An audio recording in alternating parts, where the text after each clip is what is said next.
You wear a gray shirt too. Whoa! Hey, we did, and it's coordinated. You know, we meant to do that. Welcome to Vision Pros Live.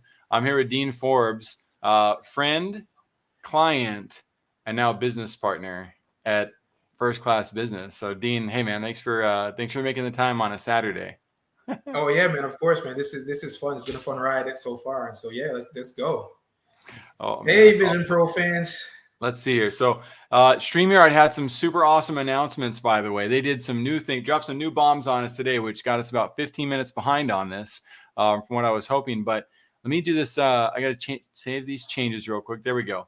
And so we're trying to give you a behind the scenes look of what we're doing. But just to announce it, StreamYard has like new interfaces. And so we haven't had the chance to play with it. I'll just show one like custom layout. So here's an example of a custom layout. And I know if you don't use StreamYard, then it might not have too much context, but the ability to become your own in-house studio and get your podcast out there or get your message out there to your audiences, to host guests and all that, like just went to new levels. And to be able to set the right types of backdrops and stuff, it puts you on a level of like an ESPN or a Fox. What do you think, Dean? Yeah, I think so too. I mean, I was watching it. And I'm pretty sure it probably resonated with you more than it did me because I'm not that techie. But what I saw looked great. Let's put it that way. What I saw looked great. Can you see what I'm doing while I'm doing this live, while I'm moving our picture around?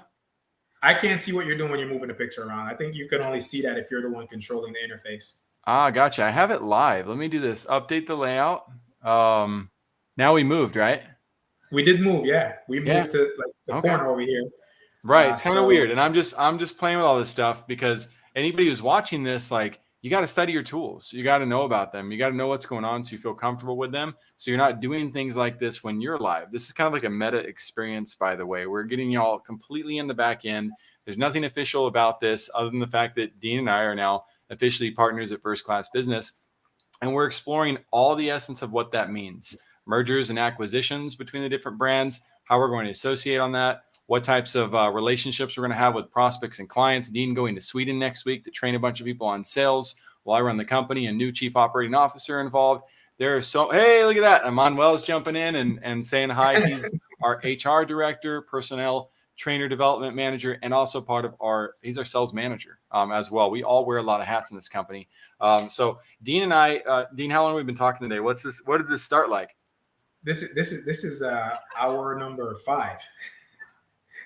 It was like an 11, no 12, right? 12.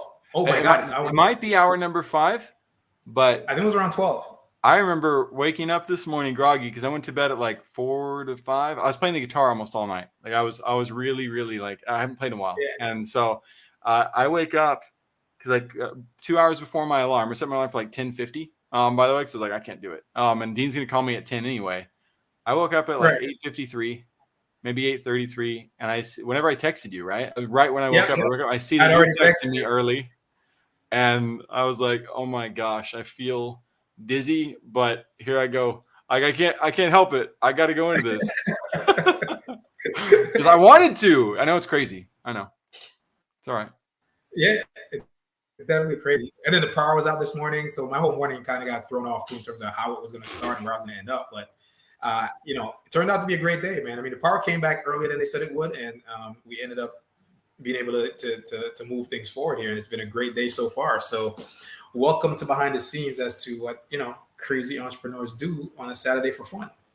And that's exactly what it is. Like this day is a day of choice, and that's really what it's about. It's like, there's a lot of things I could be doing, but to be able to get to know my new business partner, right? To be able to turn the pages in his book and understand who he is as a family man, what he wants to show up and do as a business owner, what types of contributions he has here. Don't get me wrong.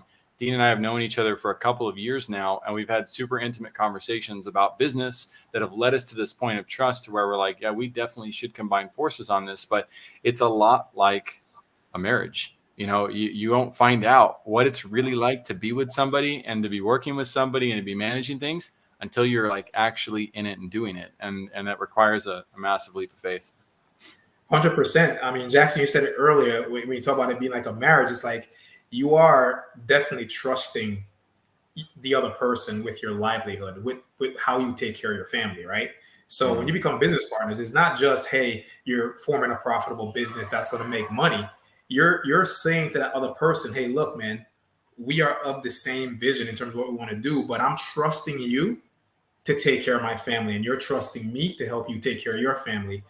And it's not, and we got to take care of our families first before we start taking care of the 8 billion people on the planet we want to serve, right? But that's a huge, huge thing. And I do absolutely believe that it is like, it has to be like a healthy marriage for sure.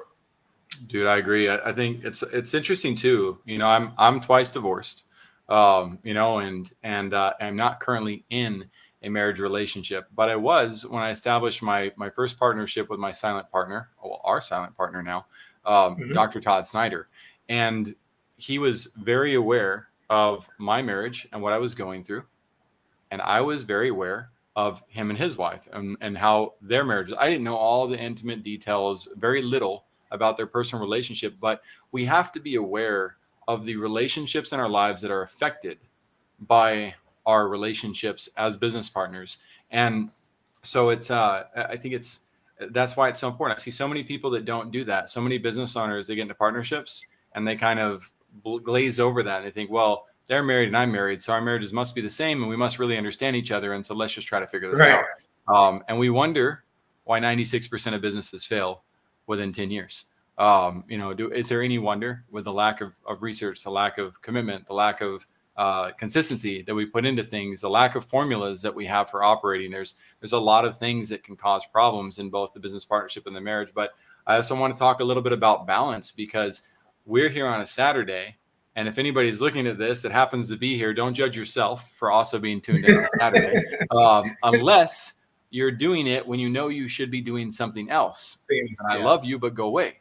Go do what your priority is, right? I'm not here telling my kiddos to wait and putting them on hold. I'm not here, telling other people because I ignored all the other responsibilities I have in my life. I'm here because this is the most responsible thing that I can do with the vision that I have to bless all the lives that I serve and all the people that I'm with. Yep, totally agree with that, man. It is a choice, but guess what? It's a choice that we get to make.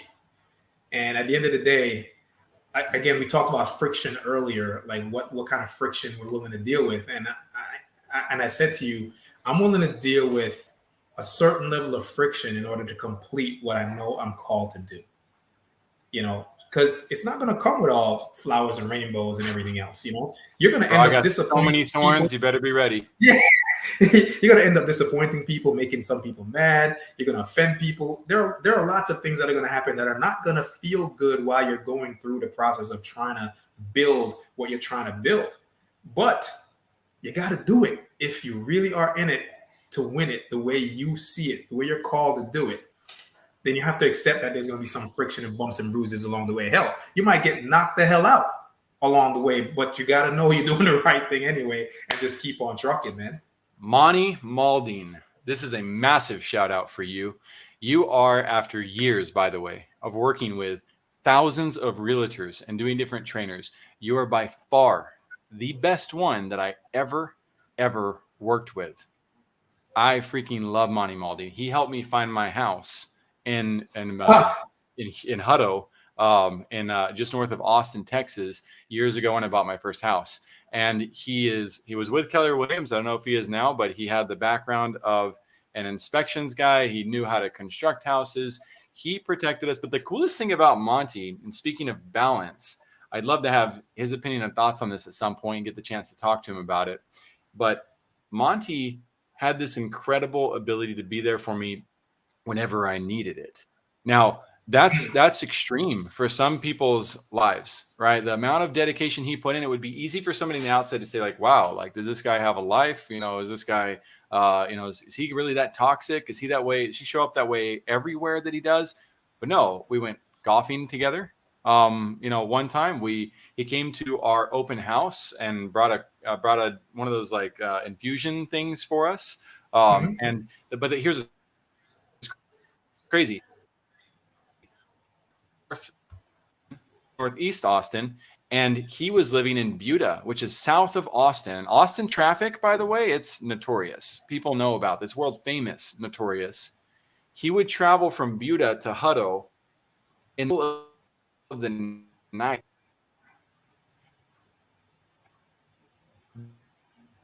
because, and I was plugged in almost every day of the week on that while my kids were still super, super, super young. And my wife and I had an agreement on that. We would go at midnight to open the houses up and look at them. Couldn't believe it. And he always treated me with extreme respect. I have absolute respect. In the Austin area or near there, and you are looking for a realtor to work with, that's the guy to go to. If you're looking for a realtor or a business owner, a successful person to learn from, and you're anywhere in the world, Monty Malding, again, fantastic individual. So Monty Malding, I got the cops called. He says, I got the cops called. I didn't remember that. That's funny, man. So we're way overdue. And I look forward to you meeting Dean as well. What's up?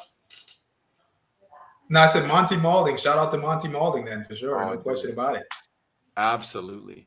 So one of the big things that Dean and I are working on, and I told him we took a 15-minute break, and I went and showered during the break, and I had 3 like massive visions during that. It was amazing. Just in this little 15-minute window, because we brain dumped and heart dumped on each other, like all the things that are in our lives and all the realities, the strengths, the weaknesses, the opportunities and threats, as many as we could, as fast as we could. And while acknowledging each other, like, is this right with you? Okay with this? Like, oh wait, Dean's like, I'm pissed off at you about this. And I was like, I don't know yet. Let's figure it out. Maybe we are. Like within seconds, we're like, oh, nope, just word choices.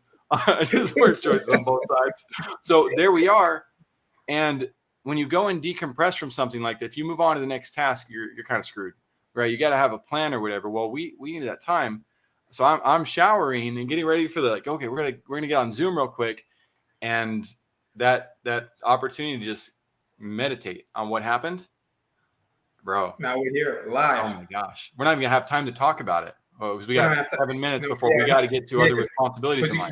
You're gonna keep me accountable to my timing, of course. But look, here, since we're live, I do want to share something for everybody that's gonna see this, and it's this right here. One of my favorite rappers is Nas. And one of the things that he always say, he said it in a few rhymes already, but he always says it when he talks. He says, don't make moves unless your heart's in it. Now, I've heard other people say that, but I don't think people understand what that really means, right? It's like making a move. If you're spiritual, let's say you're making a move and you know God's hand is not on it and you're still going to do it. That's disobedient, right? Well, if you treated your heart like the heart of God, why would you make a move when you know that that's not in it? Like, why would you pretend that?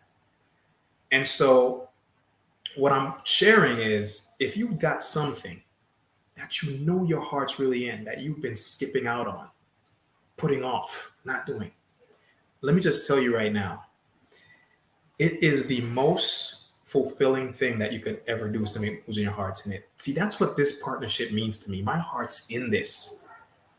Right? Call it the hand of God if you want. Call it whatever frame makes sense to you. I don't make moves unless my heart's in it. My heart's in it. Dean. Period. Dang, dude.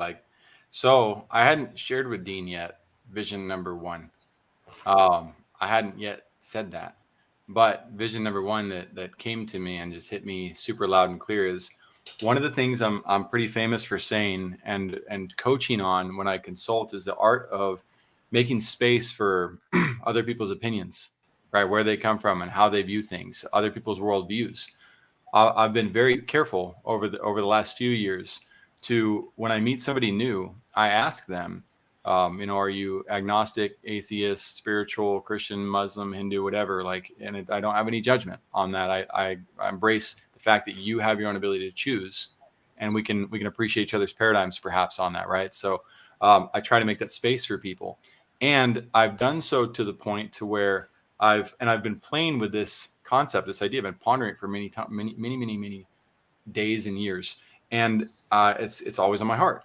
And one of my big realities was, it's time, Jackson, to be unapologetically a follower of Jesus Christ, and to own that, and not in a way, not for me to put it out there too far, but to unapologetically own the fact that that's where I find my principles. That's where my balance is. That's how committed I am to my principles. And if somebody is unapologetically Hindu or unapologetically Muslim or Buddhist, it's my opportunity to say, whoa, cool. Like, what does that look like for you?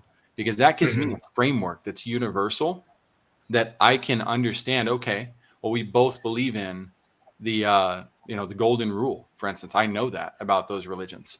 And if I'm not unapologetically open about where my principles are, guess what people have to feel? And what they have to feel doubt or Yep. fear or worry that, well, where does this guy reside with this stuff? Doesn't mean you have to be perfect at it, but that was one of the big realizations. So I'm really glad that you brought that up, Dean. For me, my alignment comes from heart and mind combined. But at the same time, I'm also left to my own devices. So I actually get that when I need that. But in most life choices, it's my choice to make. And it really doesn't have to do with either one. It's just, hey, I get to choose. But Get those to are choose. there as detectors as I need them. And I think it's really cool that you gravitated right towards that. Thank you for that. Yeah, of course, man. Yeah, it's the energy that's here, and so I want to acknowledge it and give it the proper reverence that it deserves. To be honest, and and again, maybe not just because we're alive, but yes, because we're alive. I also want to put out there, with as part of first class business, I think we should continue to do things like this to show people that there are real people that are behind these ventures. Because one day we're gonna be huge, right, in terms of how people view us from the outside looking in. Yep. And one of the things that people don't have is they don't have a mechanism by which to understand where this company came from. How did they come to be this? What kind of people are they? Like, are they over there and I'm over here and there's this separation? No, there isn't. There are real people here, real hearts, real issues in their lives, real things they have to overcome. All of those things are applicable here, regardless of how great we become. I want people to remember that there was a sacrifice and a decision that was made, and there was a walk that was done, and continues to happen. There's a learning, right? There are lessons, right? There are stumbles, there are falls, there are failures, there are successes. There's all those things that came with real people, and I think it's important to know that some of the biggest companies on the planet that do the greatest things actually have real people behind them. There's no magic. Just decisions, man. And they build on these principles They build on imperfectly, right? Believe it or not, they're not perfect.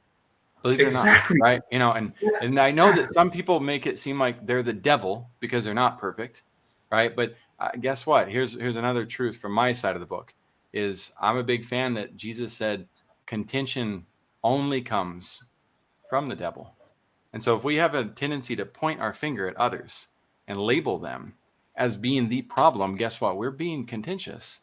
That source does not come from a source of truth. So anytime I hear somebody judge somebody else, right? Anybody else, I don't judge the person. I love the person. I judge the action, right? And say, ooh, I have to be careful with this person's opinion moving forward because I know they're the type of person who domineers, right? Who tries to tell other people, just like I told Dean today, we have to wear gray shirts from now on. And the company, I was like, we have to. There were no exceptions. That's what we're doing moving forward. It was so funny. It's not that funny. Dad jokes. All right. But Dean, I know I do got to kick you out here in the next couple minutes. We got like one more minute, but I'm gonna name drop some people because our original goal too was to discuss which prospects, right? Which clients are we going to go after, and how are we going to help them? And that's what it's about. If your number one rule, right, and or your top several rules, right? One of mine is I do what's best for those that I serve. And I learned that from Taylor Welch at the Sales Mentor. I really love the rule. Does he do it perfectly? No. Do I do it perfectly? Absolutely not. Am I going to fail to do that at times? Absolutely, guys. You can count on me being human. I want you to remember that, right? I don't want to be judged as perfect. It's not fair to me. It won't be fair to Dean. We're going to make plenty of mistakes. And Monty, I'm going to leave this comment up here because I appreciate you acknowledging that you feel the Spirit talking, right? And that's exactly what, and whether I'm celebrating or whether I'm moving towards business principles or whatever it is I do, the moments that I leave that ability to feel that, are moments that are typically not in alignment with where I need to go in life. And I can feel that at baseball games. I can feel that at events. I can feel that going to a family event where my family drinks and parties and is doing drugs perhaps and doing things like that. They're doing things like that. And I'm not saying my family members, but people who might go to that and stuff, like it's still a place where I can, if I'm supposed to be there for my family members, I can be there and be myself and have my boundaries set. But I'm not seeking the opportunity. I'm there for my family at that time, right? We have different places we go and different things we need to do where we've got to make sure that we're constantly protecting ourselves, but we're also in the world and not of it from my perspective. So Dean, we talked about Jessica Light. We talked about Craig Hanley. We talked about Alyssa Joshua. We talked about Jake Larson a little bit. We talked about contacting, who else did we talk about? There was a big list of people. There was a big list of Ronnie people. I wrote down Barnes. All these people are people we know that are Brad amazing. Powell. We talked about Brad Powell.